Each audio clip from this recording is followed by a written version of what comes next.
اے لوگو تم اپنی نفسوں پر ان مہینوں میں ظلم نہ کرو۔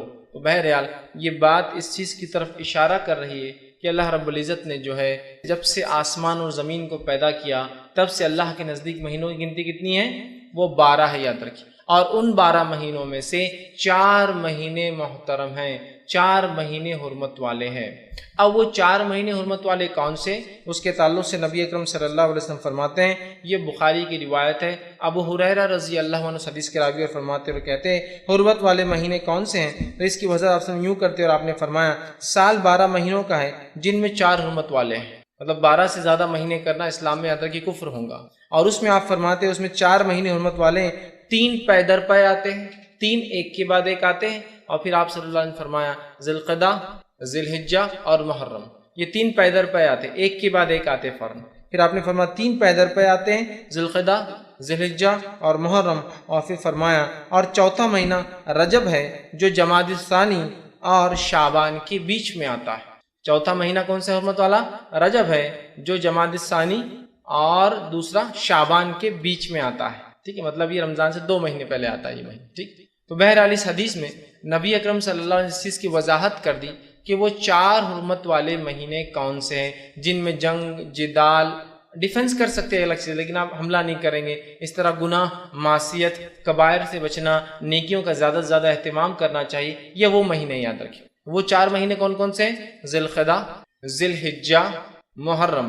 ویسے اگر ترتیب کے اعتبار سے دیکھا جائے جیسے ہم مہینوں کی گنتی کرتے ہیں تو ذی القعدہ یہ سیکنڈ لاسٹ ہے، مطلب یہ 11واں مہینہ ہے، اسی طرح ذی الحجہ یہ 12واں مہینہ ہے، محرم یہ اسلامی کیلنڈر کا پہلا مہینہ ہے، اور اسی طرح جو ہے رجب جو ہے جو شعبان سے پہلے آتا ہے یہ 7واں مہینہ ہوتا ہے، اگر وہ 1 2 3 کی گنتی اگر لے تو یہ 7واں مہینہ ہوتا ہے، ٹھیک۔ تو لہٰذا محرم، رجب، ذی القعدہ، ذی الحجہ، یا پھر اگر 3 پے در پے لے تو ذی القعدہ، ذی الحجہ، محرم، اور اس کے بعد رجب کا مہینہ آتا ہے۔ تو اب رجب کے بارے میں یہ چیز تو واضح ہوگی کہ حرمت والا مہینہ ہے، لیکن اس کی حرمت کے علاوہ اور کوئی فضیلت اس مہینے کی نہیں آتی ہے، جیسے کہ لوگوں کو دیکھا جا رہا ہے کہ جو ہی رجب کا مہینہ آتا ہے مختلف قسم کے اعمال، مختلف قسم کے افعال لوگ کرنا شروع کر دیتے ہیں۔ جیسے مثال کے طور پر کچھ لوگ مخصوص نمازوں کا اہتمام کر دیتے ہیں جیسے صلاۃ الرغائب ہے، یا اس کے علاوہ اور کچھ نمازیں۔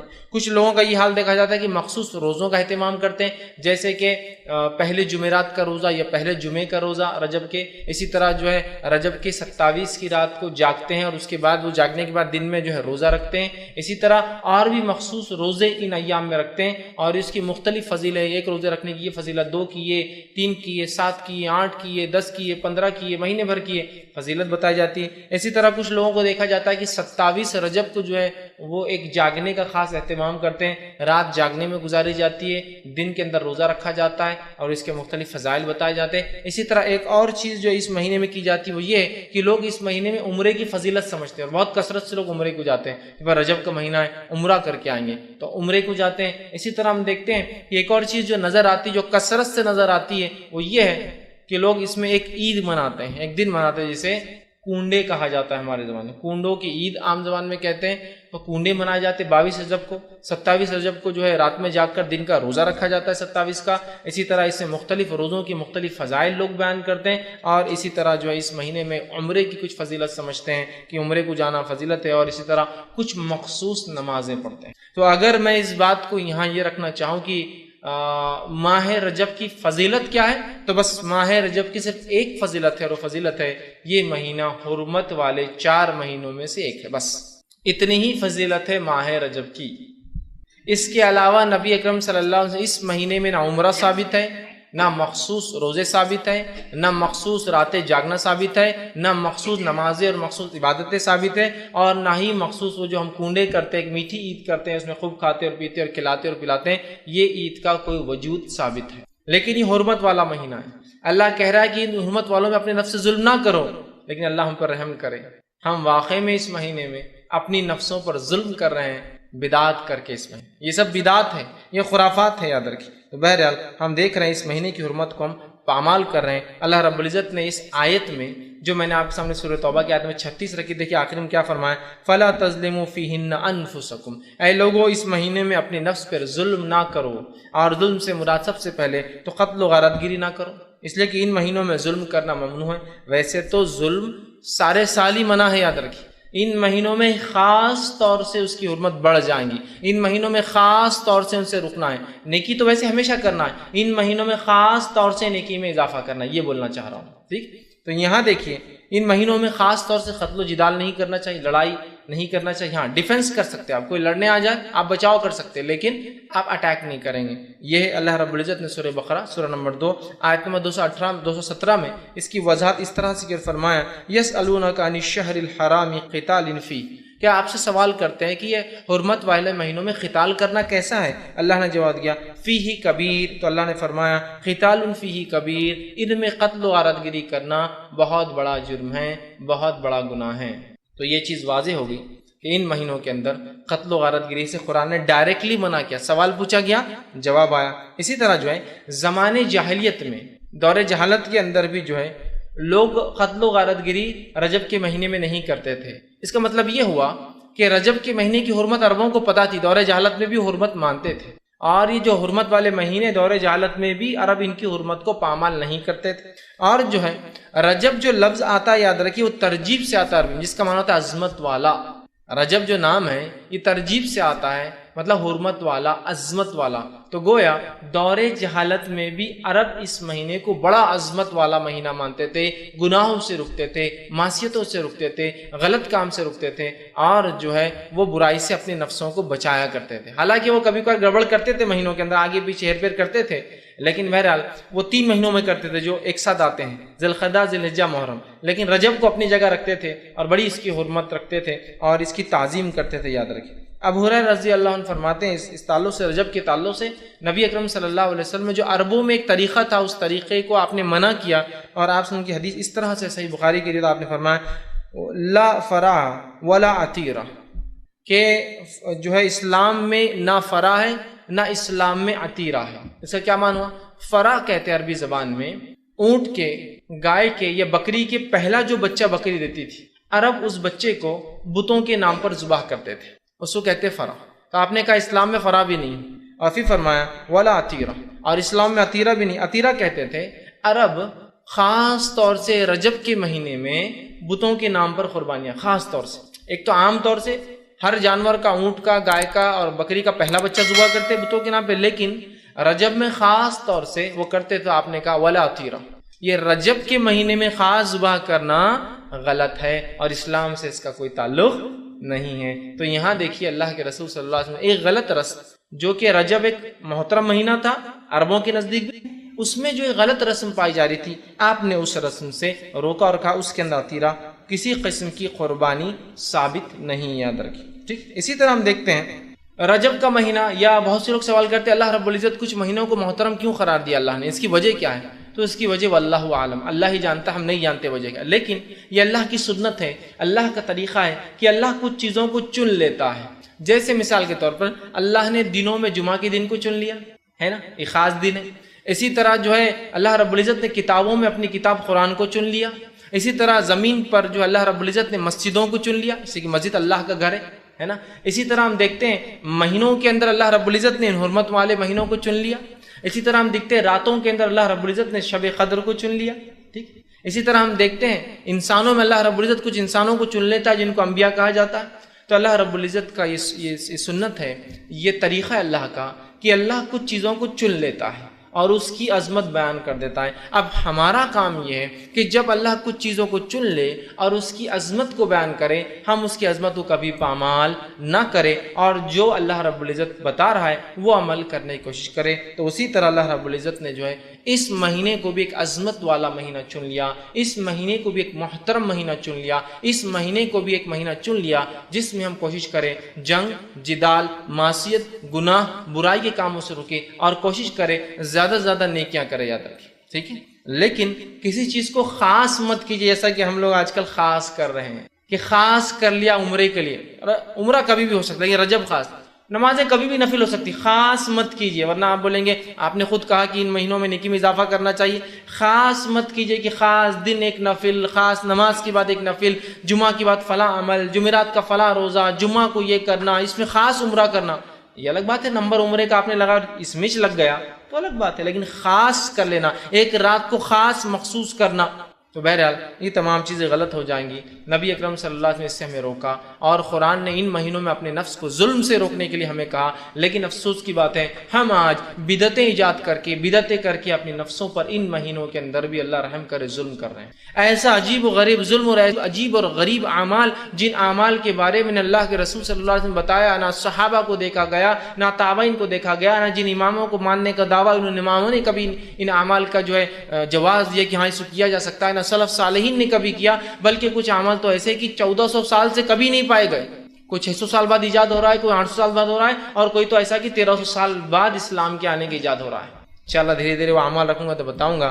نبی اکرم صلی اللہ علیہ وسلم پہلے اس بات سے ہمیں ڈرا دیا تھا کہ دیکھو بدعت نہ کرنا دین کے اندر، بدعت اس لیے کہ بہت سنگین جرم ہے، اور آپ صلی اللہ علیہ وسلم نے جب بھی آپ خطبہ حاجت دیتے، آپ جب خطبہ دیتے، آپ جانتے ہیں آپ صلی اللہ علیہ وسلم خطبہ دیتے، میں بھی ہر بار درس سے پہلے خطبہ دیتا ہوں، تو نبی اکرم صلی اللہ علیہ وسلم جب خطبہ دیتے اس خطبے میں یہ ضرور بیان کرتے، اللہ کی حمد و ثنا بیان کرتے، اور یہ کہتے فَإِنَّ خَيْرَ الْحَدِيثِ کتاب اللہ، کہ سب سے بہترین بات اللہ کی کتاب کی ہے۔ پھر فرماتے ہو خیر الحدی حدی محمد صلی اللہ علیہ وسلم، سب سے بہترین طریقہ محمد صلی اللہ علیہ وسلم کا ہے۔ پھر فرماتے وَشَرَّ الْأُمُورِ الْمُحْدَثَاتُهَا، اور دین میں نئے کاموں سے بچتے رہنا، دین میں نئے کاموں سے بچتے رہنا، محدثاتها وکل محدثۃ بدعہ، اس لیے کہ دین میں ہر نیا کام بدعت ہے، وکل بدعت ضلالہ، اور ہر بدعت گمراہی ہے، وکل ضلالۃ فی النار، اور ہر گمراہی کا ٹھکانہ جہنم کی آگ ہے۔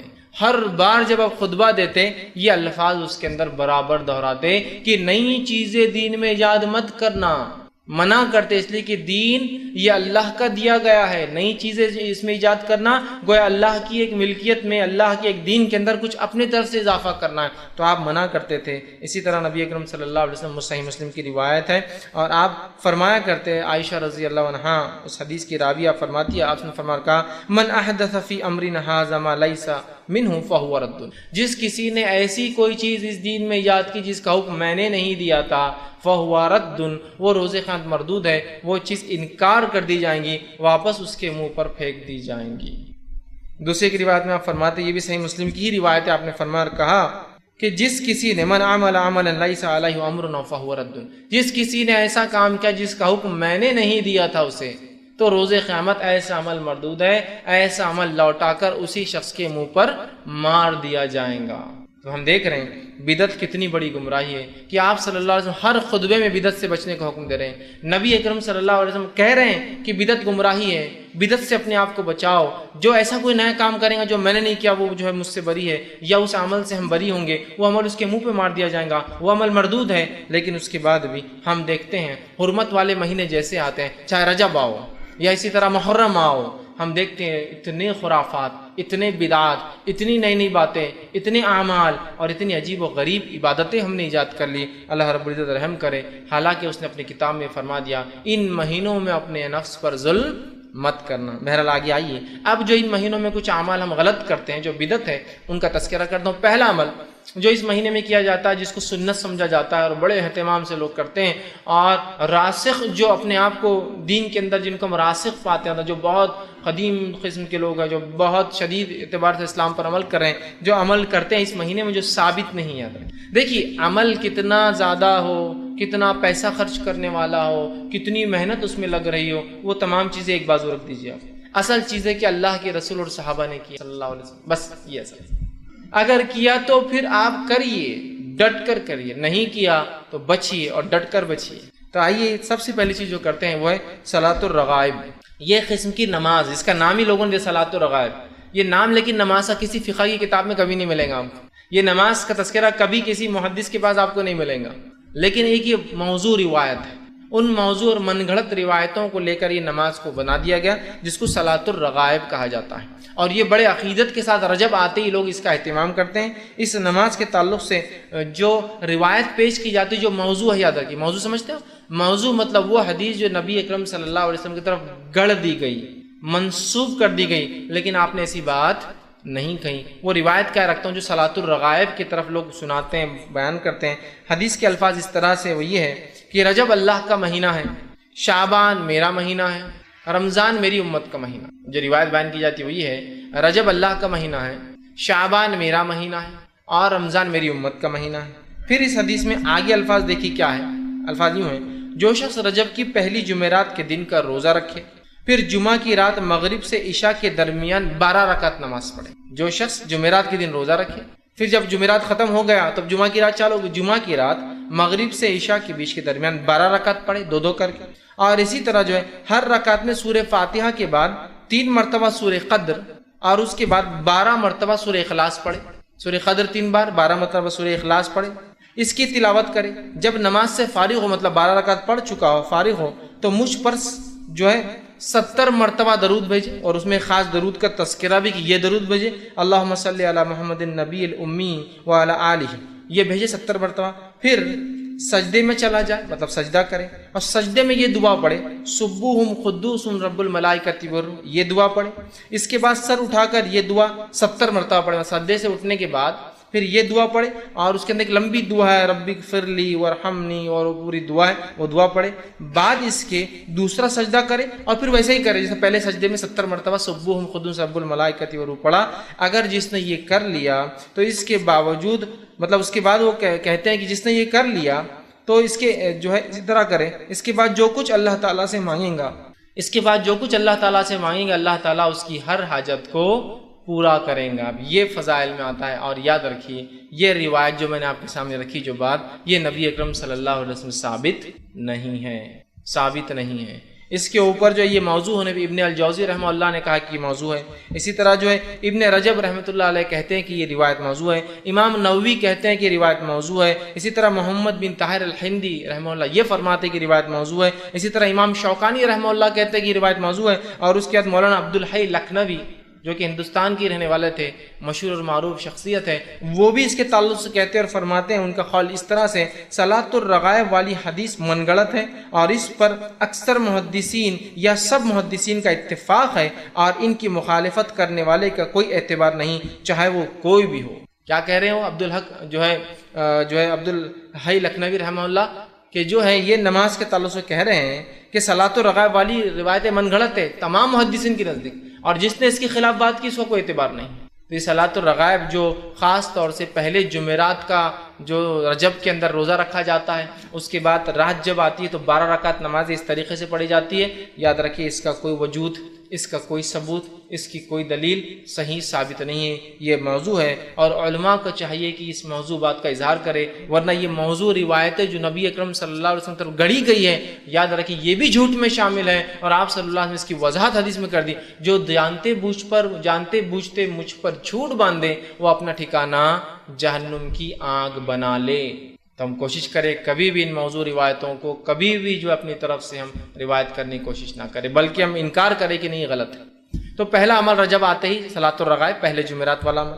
اس کے بعد جو ہے رجب میں جو دوسرا عمل لوگ کرتے ہیں وہ یہ ہے کہ رجب کے مخصوص روزے، ایک تو یہ پہلا روزہ جمعرات کا اور اس کے بعد کی نماز صلاۃ الرغائب، لیکن اس کے علاوہ مخصوص روزے رکھتے ہیں، اور ان روزوں کے تعلق سے مختلف روایتیں ہیں۔ پہلی بات تو وضاحت کر دوں، نبی اکرم صلی اللہ علیہ وسلم نے رجب میں کوئی خاص روزہ نہیں رکھا، اور رجب کے اندر آپ نے کسی خاص روزے کا حکم نہیں دیا۔ دونوں باتیں، ایک تو آپ کا عمل بھی نہیں، آپ کا حکم بھی نہیں۔ نبی اکرم صلی اللہ علیہ وسلم رجب میں کوئی خاص روزہ نہیں رکھا اور کسی خاص روزے کے رکھنے کا حکم نہیں دیا، یاد رکھیے۔ اب جو لوگ یہ روایتیں بیان کرتے ہیں رجب کے روزوں کی، وہ سب من گھڑت ہے، یاد رکھیے۔ امام نووی رحمہ اللہ نے ایک بہت اچھی بات فرمائی، جب بھی کسی حدیث کو ایسے دیکھو جس کے فضائل بہت ہی زیادہ ہو رہے ہو، یا محدثین کے اقوال ایسے موجود ہیں کہ جب تم دیکھو کہ کسی حدیث میں یا کسی عمل کے بہت زیادہ فضائل پتہ چل رہے ہو، تو جان لو کہ یہ فضائل من گھڑت ہے، یہ وہ حدیث من گھڑت ہوگی، صحیح روایتوں کے مقابلے میں۔ یاد رکھیے صحیح روایتیں، جیسا مثال کے طور پہ شب قدر کی فضیلت کیا ہے؟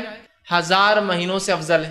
اب کوئی کہے شب قدر کے علاوہ کوئی ایک رات آتی ہے وہ 1000 مہینے نہیں 2000 مہینوں سے افضل ہے، تو آپ سمجھ جائیے کہ یہ گڑبڑ ہے، کہ تو ہائیسٹ لیول آف ثواب رات میں جاگنے کا وہ 1000 مہینہ ہے۔ اب کچھ لوگوں نے اس کو اگر ہم 1000 مہینوں کو اگر سالوں میں کنورٹ کرے تو ہوتا ہے 83.83 سال اور 3 مہینے، ٹھیک، یہ اس کی عدد ہوتے ہیں۔ آپ کو کہے ایک رات جاگنے کا روزہ رکھنے کا 120 سال کے گناہ معاف ہوتے، تو آپ سمجھ جائیے کچھ تو بھی گڑبڑ ہے. جس رات کے جاگنے کی بات قرآن کہہ رہا ہے، جس رات کی عبادت کو قرآن 1000 کہہ رہا ہے، اگر کوئی 120 سال کا کہے تو سمجھ جائے کچھ نہ کچھ، مطلب بہت کثیر ثواب جو کہ صحیح اعمال کے مقابلے میں آ رہا ہے، سمجھ جائے من گڑت ہے. اب دیکھیے کیا روایت بیان کی جاتی ہے اس میں روزوں کے فضائل میں. روایت اس طرح سے موضوع ہے، یاد رکھیے روایت موضوع ہے، اللہ رب العزت رحم کرے. میں صرف روایت کرنے کے اعتبار سے کر رہا ہوں. وہ ایسا کہا جا رہا ہے کہ اللہ کے رسول نے اس میں کہا، جبکہ وہ روایت موضوع ہے. حدیث کے الفاظ اس طرح سے ہے، مطلب وہ حدیث جو موضوع ہے، جو آپ کی طرف من گڑت منسوب کی گئی، الفاظ یوں ہیں: بے شک رجب کا مہینہ عظمت والا مہینہ ہے.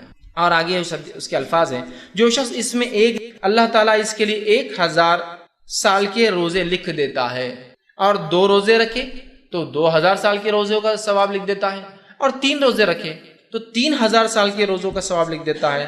پھر اس کے اندر ہے اور جو ہے لکھ دیتا ہے، اور اگر 7 دن کے روزے رکھے تو اللہ جو ہے اس کو جہنم کے دروازے اس کے لیے بند کر دیتا ہے، اور اگر 8 دن کے روزے رکھے تو جنت کے پورے دروازے اس کے لیے کھول دیتا ہے. اور جس میں سے چاہے جنت میں تاکہ وہ داخل ہو جائے. اور جو شخص 15 دن کے روزے رکھے اس کی برائیوں کو نیکیوں میں تبدیل کر دیا جاتا ہے، اور ایک منادی دینے والا آسمان پہ اعلان کرتا ہے: اللہ تعالیٰ نے تمہاری مغفرت کر دی، اب تم نئے سرے سے عمل شروع کرو. ٹھیک ہے. اور جو شخص اس میں زیادہ سے زیادہ روزے رکھے اللہ تعالیٰ اس کو زیادہ سے زیادہ عطا فرماتا ہے. یہ روایت موضوع ہے اور من گڑت ہے. امام الجوزی نے اپنے موضوعات اپنی کتاب الموضوع کے اندر اس کو روایت کیا، اور اکثر محدثین نے اس کو اپنی موضوعات کے اندر روایت کیا کہ یہ روایت صحیح نہیں ہے. یہ تو 1000 دن کے روزوں کا ثواب بتایا جا رہا ہے. 2000 دن کے روزے مطلب 30 دن رکھ لیا تو 3000 ہو گئے، یا 29 کا دن آتا 29000. اللاجیکل بات ہے، اس لیے کہ دیگر اعمال پہ شب قدر پر یا رمضان کے روزوں پر یہ فضائل کی بات نہیں آ رہی.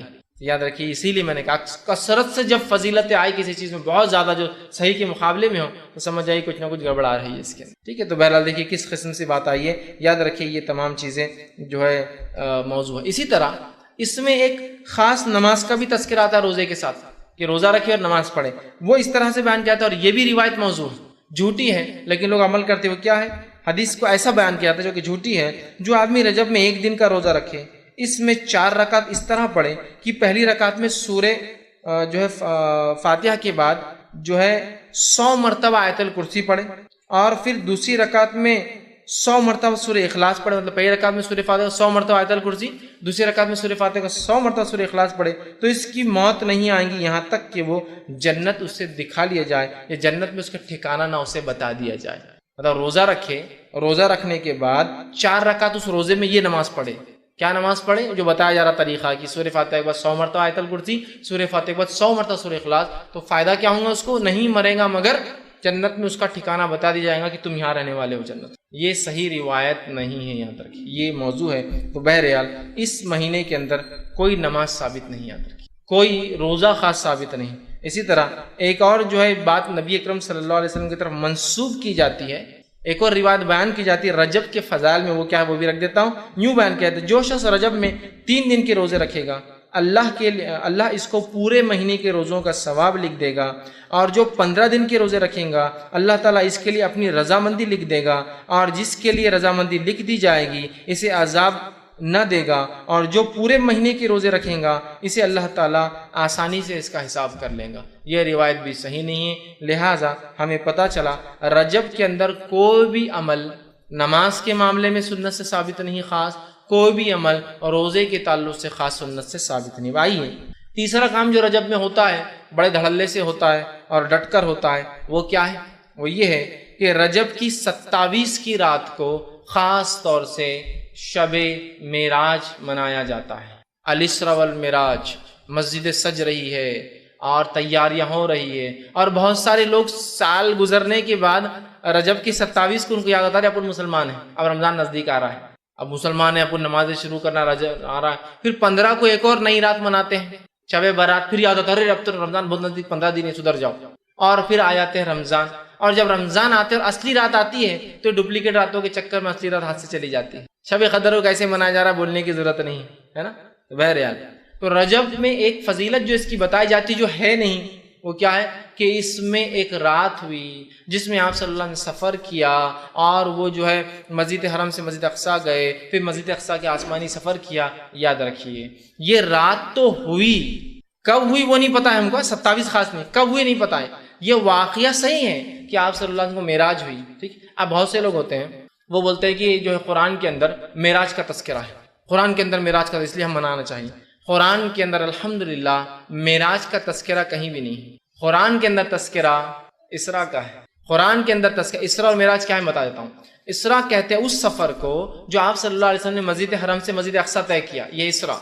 اور معراج کہتے ہیں اس سفر کو جو مسجد اقصیٰ سے آسمان ہو۔ معراج کا مطلب ہوتا ہے چڑھنا، سیڑھیاں اوپر کی طرف جانا، وہ تذکرہ ہے۔ تو قرآن نے کہیں بھی معراج کا تذکرہ نہیں کیا، اسراء کا کیا۔ سبحان الذی اسریٰ، سورہ جو ہے بنی اسرائیل سورہ نمبر 17 آیت نمبر 1، سبحان الذی اسریٰ بعبدہ لیلا من المسجد الحرام الی المسجد الاقصی الذی بارکنا حولہ لنریہ من آیاتنا انہ هو السمیع البصیر۔ یہ آیت نے فرمایا کہ پاک بابرکت ہے وہ ذات جو لے گیا اپنے بندے کو رات کے ایک حصے میں مسجد حرام سے مسجد اقصیٰ کی طرف، جس کے اطراف ہم نے اپنی برکتیں پھیلا رکھی ہے، تاکہ جو ہے لنریہ من آیاتنا، اپنے بندے کو اللہ کے رسول صلی اللہ علیہ وسلم کچھ نشانیاں دکھائے اپنی۔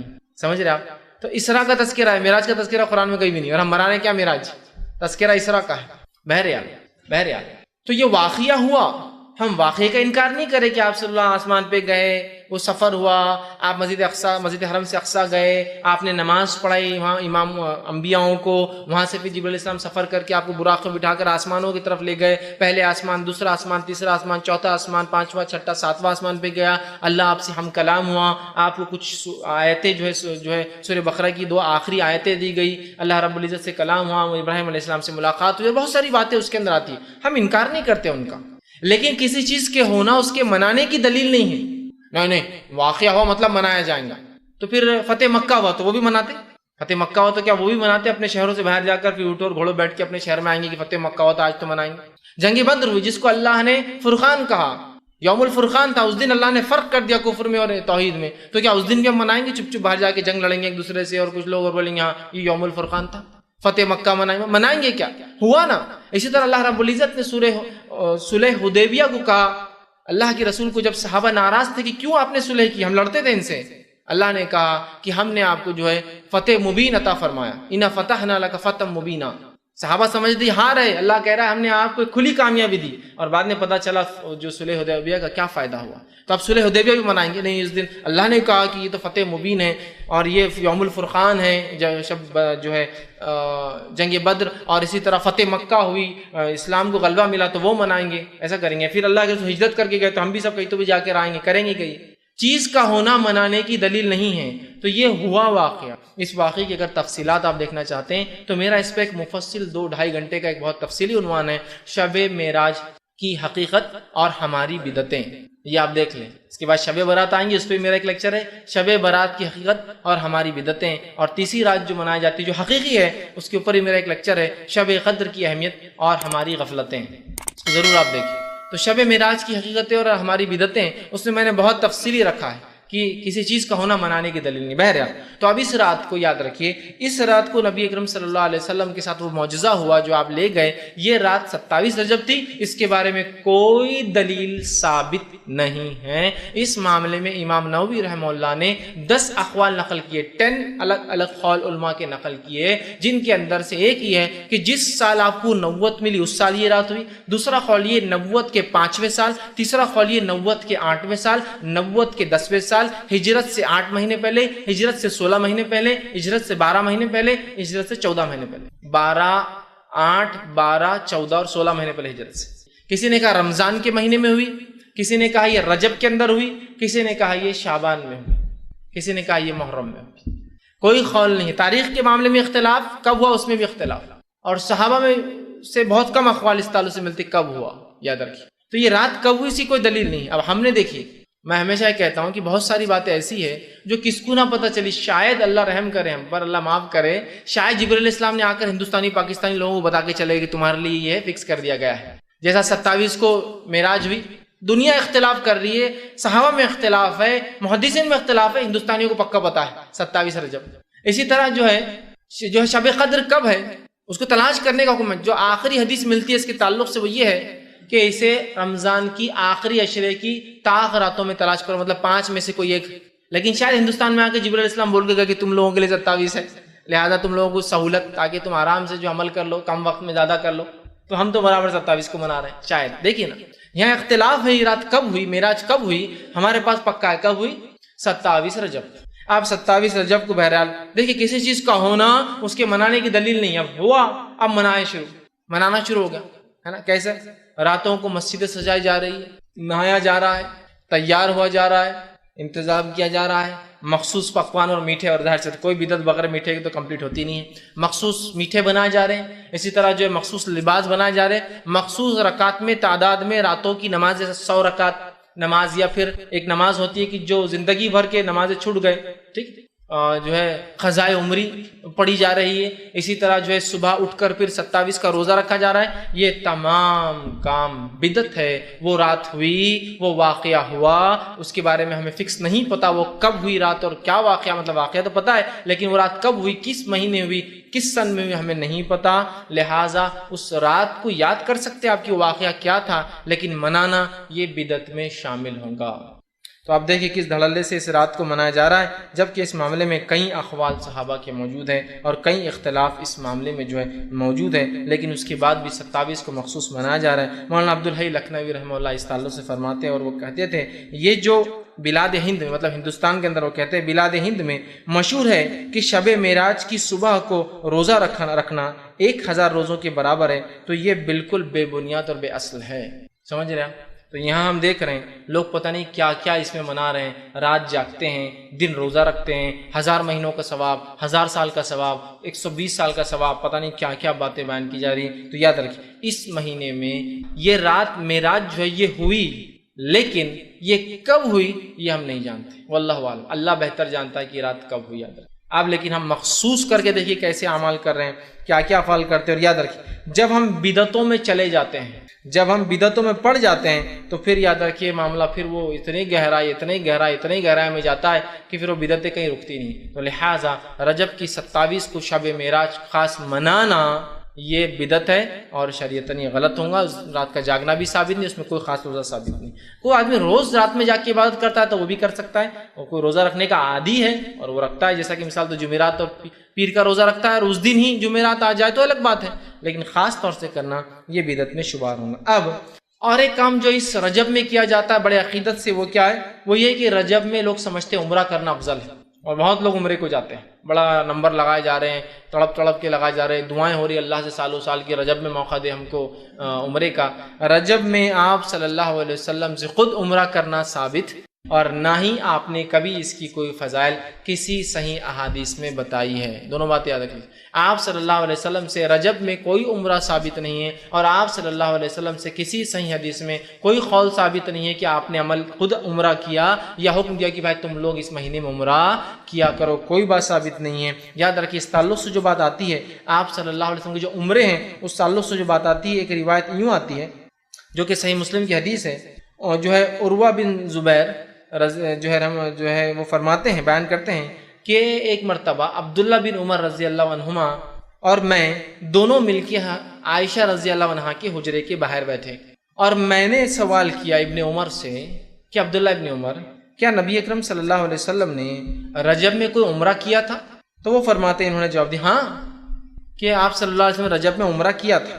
پھر وہ کہتے ہیں کہ جو عروہ کہتے ہیں کہ میں نے عائشہ رضی اللہ عنہا سے پوچھا، اے اللہ، جو عائشہ رضی اللہ عنہا، کیا اللہ کے رسول نے رجب میں کوئی عمرہ کیا تھا؟ تو مائی عائشہ رضی اللہ عنہا نے وہی جواب دیا اسی وقت، جبکہ عروہ بھی بیٹھے ہیں، عبداللہ بھی بیٹھے ہیں، اور وہ اندر حجرے میں. جب انہوں نے پوچھا، ان سے پوچھا پہلے پھر ان سے پوچھا، تو میں عائشہ جواب دیتی حجرے سے، انہوں نے کہا کہ اللہ جو ہے عبداللہ ابن عمر کی مغفرت کرے، ان پر رحم کرے، مطلب دعائیں دے رہی، غلطی بھی ان سے، اس کا مطلب رحم کرے، مغفرت کرے. اللہ کی قسم آپ صلی اللہ علیہ وسلم نے کبھی کوئی عمرہ رجب میں نہیں کیا. اللہ کی قسم نبی اکرم صلی اللہ علیہ وسلم نے کبھی کوئی عمرہ رجب میں نہیں کیا. اس سے اسلاف کا، صحابہ کا طریقہ دیکھیے اختلاف کا، کہ ابن عمر نے غلطی کرتے یہ نہیں کہا کہ اندر سے حضرت عائشہ کی ہنسی کی آواز آئی، ٹھیٹھی ٹھاٹا کی آواز آئی، اور کہا ابن عمر کو کیا اتنا بھی نہیں پتا کہ کب اللہ کے رسول نے کیا کہتا ہے، اتنے جاہل ہے کیا فقیہ الامہ تم کو لوگ کہہ رہے ہیں، تم کو تو اتنا بھی علم نہیں. اللہ مغفرت کرے عبداللہ کی، اللہ رحم کرے ابن عمر پر. دیکھیے طریقہ کتنا احسن ہے کہ اللہ رحم کرے ابن عمر پر. اللہ کی قسم کبھی اللہ کی رسول صلی اللہ علیہ وسلم نے جو ہے رجب کے اندر عمرہ نہیں کیا، فرماتی ہے. اور پھر کہا آپ نے فرمایا کہا مہینے میں نہیں تھا، اور آپ صلی اللہ علیہ وسلم جب بھی عمرہ کے لیے گئے ہر مرتبہ ابن عمر آپ صلی اللہ علیہ وسلم کے ساتھی ہوتے تھے، پھر بھی وہ یہ بات بھول گئے. وہ ان کے ساتھی تھے لیکن پھر بھی شاید ان سے وہاں بولنے میں چوک میں تھا. عائشہ نے کہا کہ تم تو ہر سفر میں ان کے ساتھ تھے پھر بھی بھول گئے تھے، ان سے چوک ہوگی. اسی طرح دوسری روایت جو آتی ہے وہ اس طرح سے صحیح مسلم کی روایت ہے. انس بن مالک رضی اللہ عنہ سے پوچھا گیا کہ اللہ کے رسول صلی اللہ علیہ وسلم نے کتنے عمرے کیے؟ تو انہوں نے فرمایا اللہ کے رسول صلی اللہ علیہ وسلم نے 4 عمرے کیے اور 1 حج کیا تھا آپ نے. اور پوچھا گیا کب کیے تھے؟ تو کہا 3 عمرے آپ نے ذی القعدہ میں کیے اور 1 عمرہ آپ نے ذی الحجہ میں کیا جس میں آپ نے حج بھی کیا تھا. مطلب آپ صلی اللہ علیہ وسلم نے انفرادی طور سے 3 عمرے کیے اور 1 عمرہ حج کے ساتھ کیا آپ نے. تو ایسے آپ کی زندگی میں کتنے عمرے ہوئے؟ 4 عمرے، 3 جس میں سے ذی القعدہ میں آپ نے کیے اور 4تھا عمرہ آپ نے حج کے ساتھ کیا. ظاہر سی بات ہے مطلب ذی الحجہ میں کیا، حج ذی الحجہ میں آتا. تو آپ صلی اللہ علیہ وسلم ٹوٹل کتنے عمرے کیے؟ 4، 3 ذی القعدہ میں اور 1 ذی الحجہ میں کی. تو انس بن مالک کہتے ہیں آپ صلی اللہ علیہ وسلم نے 4 عمرے کیے، 3 تو جو ہے ذی القعدہ میں کیے اور 1 آپ نے عمرہ کیا جس میں آپ نے حج بھی کیا اور وہ ذی الحجہ میں تھا. تو گویا آپ صلی اللہ علیہ وسلم کے ٹوٹل 4 عمرے ہیں اور 1 حج آپ نے اپنی زندگی میں کیا ہے. تو لہٰذا اس مہینے میں عمرے کی بھی کوئی خاص فضیلت ثابت نہیں. یہ بات کو بھی آپ ذہن نشین کر لیں، ورنہ بہت سے لوگ نمبر لگا کے عمرے کے لیے جا رہے ہیں، یا بہت سے لوگ گلف میں ہیں تو آسانی ہوتی چھٹیاں لے کے جاتے ہیں. رجب کا عمرہ بڑا عمرہ، فضیلت والا عمرہ، بابرکت عمرہ، ایسا عمرہ ویسا عمرہ. پھر اس عمرے کے ساتھ اگر یہ سب بدعتیں جڑ جائے مطلب جڑا دیتے ہیں. صلاۃ الرغائب حرم میں چل رہی ہے، روزے رکھے جا رہے ہیں اس نیت سے کہ یہ فلاں. تو اس مہینے میں کوئی نماز، کوئی روزہ، کوئی عمرہ خاص طور سے ثابت نہیں. عام طور سے آپ اگر رکھتے ہیں، آپ کی عادت ہے کہ ایام 20 کے روزے جو ہوتے ہیں، چاند جب بیچ میں آ جاتا ہے 12، 13، 14 کے روزے، اسی طرح پیر کا اور جمعرات کا روزہ آپ رکھتے ہیں، ٹھیک ہے یہ تو الگ بات ہے، لیکن خاص کوئی روزہ ثابت نہیں آتا. اب آئیے جو آخری بدعت جو اس میں ویسے اس مہینے میں لوگ کئی بدعتیں کرتے ہیں، ان میں سے جو بڑی بڑی بدعتوں میں آخری آپ کے سامنے رکھ رہا ہوں وہ یہ ہے کہ اس مہینے میں خاص طور سے 22 رجب کو لوگ کنڈے مناتے ہیں. یہ ایک بہت بڑا وہ ہوتا ہے اور اس تہوار سے بلکہ یہ عید کی شکل لے چکا، اللہ رحم کرے، اب تو عید کی شکل لے چکا ہے. اس کو عید کہا جاتا ہے. کیا کہتے ہیں لوگ؟ کنڈے کی عید. آپ کوئی جنتری اٹھا لیجیے، کیلنڈر جو آج کل آ رہے ہیں اس میں لکھا رہتا کنڈے کی عید 22 رجب. کیا کی عید؟ کنڈے کی عید. آئیے تھوڑا سا اس رجب میں کیا کنڈے منانا سنت سے ثابت ہے؟ تو میں تو صرف آپ سے سوال کروں گا، نبی اکرم صلی اللہ علیہ وسلم سے کیا دن میں 3 مرتبہ بھی کھانا ثابت ہے کبھی؟ وہ لوگ جو 3 دن میں ایک بار کھاتے تھے، کیا ان سے کوئی ایسی عیدیں ثابت ہو سکتی ہے جن عیدوں کے اندر کھیر اور پوریاں بنائی جائے، لوگوں کو بلا کر کھلایا جائے، جو لوگ بھوک سے جو زندگیاں گزارے؟ اسلام میں کوئی بھی عبادت یا کوئی بھی عمل ایسا نہیں جس میں خاص طور سے کچھ کھانے کو پکا کر تقسیم کیا جائے، بانٹا جائے، بلایا جائے. کہیں بھی عید کا دن خوشی منانا، لیکن اس میں بھی یہ حکم نہیں ہے کہ خاص طور سے کوئی میٹھا بنا کے تقسیم کرو. اللہ نے دیا ہے تو خوشی میں جو کر سکتے تیز میٹھا سب کیجیے، اللہ منع نہیں کرتا، اسے دین شریعت چھوٹ دیتی خاص طور سے. تو یہاں دیکھیے کنڈوں کی ایک عید منائی جاتی ہے. کنڈوں کی عید منانے کا ایک مخصوص طریقہ ہے. میں تو صرف لوگوں سے اتنا کہتا ہوں اگر اس کا اسلام سے ذرہ برابر بھی تعلق ہے تو اس کا عربی میں نام لا کے دے دیجیے. اس عید کا عربی میں نام کیا ہے؟ عید الفطر رمضان کی عید، عید الاضحیٰ یا عید الضحیٰ بقرعید. ایک کو عام زبان میں لوگ کہتے ہیں میٹھی عید، ایک کو کہتے ہیں تیز عید. اس کے علاوہ مجھے لا کے بتائیے جتنے عیدیں بعد میں بنا لی ہے اس کا عربی نام کیا؟ کنڈوں کی عید عربی نام ہو ہی نہیں سکتا. عید ایجاد ہوئی انڈیا کے اندر تو عربی نام کیسا ہوگا اس کا؟ اس کے تعلق سے جو واقعہ تھا وہ یہ ہے کہ ایک آدمی نے کتاب لکھی، وہ یو پی کا رہنے والا تھا، داستان عجیب، نام بھی عجیب ہے. کتاب کا نام تھا داستان عجیب.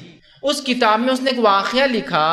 واقعہ یوں تھا کہ ایک اسٹوری، ایک لکڑہارا تھا، اس کے ساتھ بڑی مصیبت اور پریشان حال تھا، اور اس نے پھر جعفر صادق رحمۃ اللہ علیہ، جن کا بڑا مقام ہے، ایک بہت بڑی شخصیت ہے، اور ہر بدعت کے پیچھے لوگ شخصیتوں کو کھینچتے ہیں.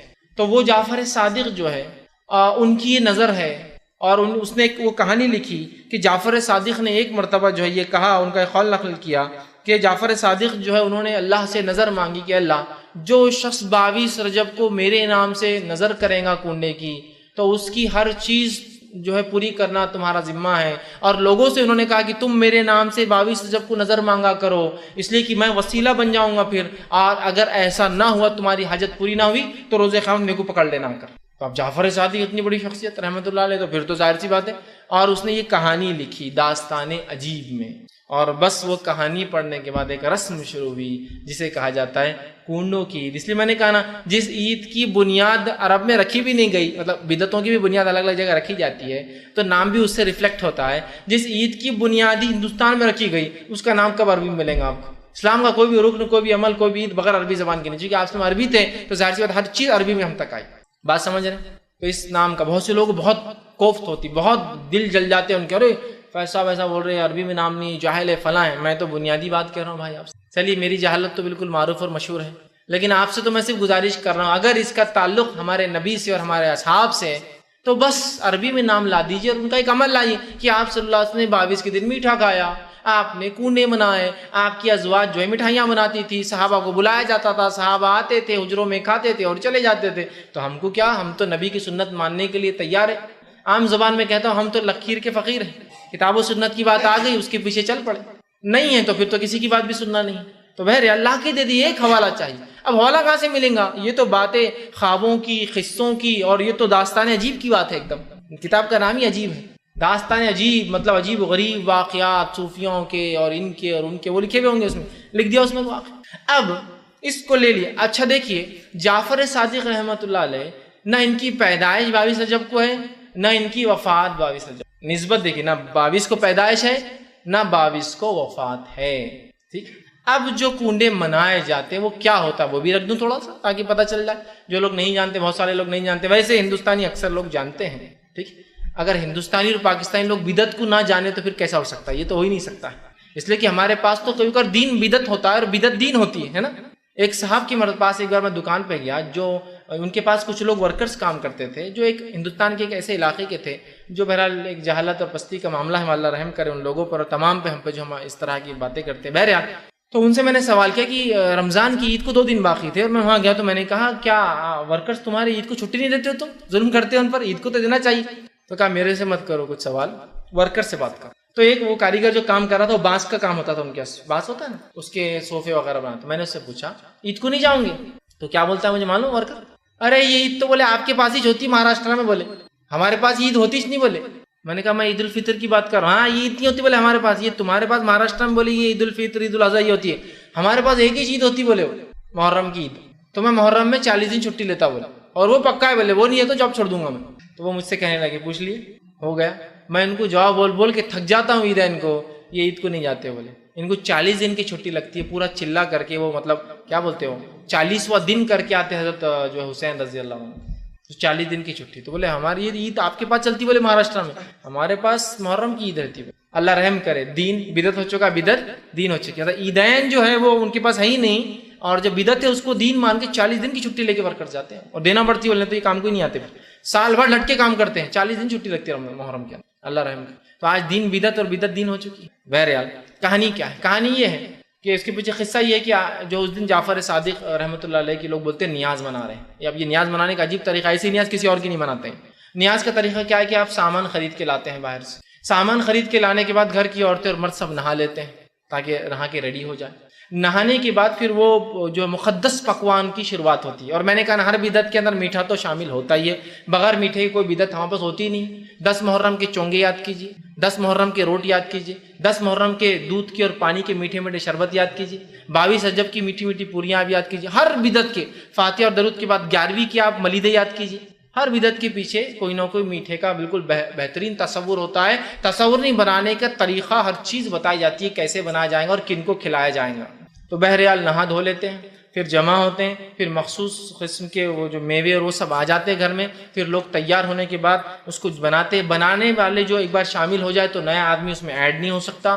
گھر میں اسپیشل پردے لگائے جاتے ہیں، سفید پردے، سفید چادریں بچھائی جاتی ہے، اور خاص قسم کے مٹی کے برتن، کنڈے، جن کو کنڈے کی عید بولے، سمجھ کنڈے بولے تو وہی کنڈے جس میں جھاڑ لگاتے ہیں ہم، واس جو بولتے ہیں وہی کنڈے ہے یہ، ٹھیک۔ تو خاص طور سے مٹی کے کنڈے جو کہ لال رنگ کے ہو، جن کی کوریں مخصوص انداز سے بنی ہوتی ہے، وہ خرید کے لائے جاتے ہیں، پھر وہ کنڈے رکھے جاتے ہیں، پھر ادھر کھیر تیار ہوتی ہے، پوریاں تیار ہوتی ہے۔ جب تک یہ سامان بنتا ہے تب تک گوشت نہیں کھایا جا سکتا ہے، مطلب ایک حلال چیز کو بھی اپنے نفس پہ حرام کر لیا جاتا ہے، گوشت نہیں کھایا جاتا ہے۔ پھر جس دن یہ عید ہوتی ہے اس دن پھر ایک بار نہایا جاتا ہے، غسل لیا جاتا ہے، غسل لینے کے بعد دن کی صبح مطلب فجر کے بعد سے لوگوں کو خاموشی چپکے چپکے بلایا جاتا ہے، لوگ خاموشی کے ساتھ اندر آتے ہیں، آ کر کھانا کھاتے ہیں. کھانا کھانے کے بعد کھانا مطلب وہ میٹھا کھاتے ہیں. میٹھا کھانے کے بعد وہ میٹھے میں فاتحہ واتحہ وہ تو بہرحال ایک پارٹ ہے اس کا وہ ہو جاتا ہے, وہ کھاتے ہیں. کھانے کے بعد جھوٹا نہیں چھوڑا جاتا ہے. اس کے بعد جھوٹا بچ جائے تو ایک مخصوص کٹورے میں وہ جھوٹا جمع کیا جاتا ہے. ہاتھ ایک مخصوص کٹورے میں دھوئے جاتے ہیں. اس پانی کو